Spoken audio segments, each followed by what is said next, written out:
কাজ করতে করতে পেটের মধ্যে যখন ইঁদুরে দৌড় দেয় তখন আমি রুম থেকে বের হয়ে কিচেন রুমে গিয়ে ফ্রিজটা ওপেন করে ঘেরের সফটশেল মাসালা ক্র্যাব যেটা আছে এটা সুন্দর করে বাটিতে ঢেলে আমি ডিপ ফ্রায়ারটা ওপেন করে ডিপ ফ্রায়ারের মধ্যে একে একে কাঁকড়াগুলো দিয়ে দিই। তারপরে উপর থেকে হালকা একটু তেল ব্রাশ করে এটাকে ডিপ ফ্রায়ারের মধ্যে 180 ডিগ্রি সেলসিয়াসে দীর্ঘ 20 মিনিট ধরে ডিপ ফ্রাই করি। ডিপ ফ্রাই হয়ে গেলে তারপরে পেঁয়াজগুলোকে সুন্দর করে গ্রেট করে নিতে হবে।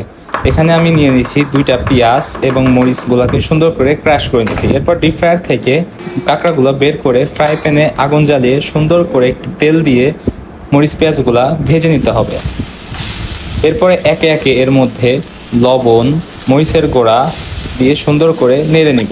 তারপর tomato sauce, chilli sauce, soya sauce দিয়ে সুন্দর করে একটা গ্রেভি বানিয়ে নিব। এরপর হালকা একটু পানি ঢেলে কাঁকড়াগুলোকে একে একে এর মধ্যে দিয়ে মিক্স করে নিব। তারপরে কিছুক্ষণ ওয়েট করে কাঁকড়াগুলোকে হালকাভাবে নাড়িয়ে গ্যাসটা অফ করে প্লেটে নিয়ে সার্ভ করব। তারপর টেবিলে নিয়ে সুন্দর একটা বাইট দেব। ইয়াম।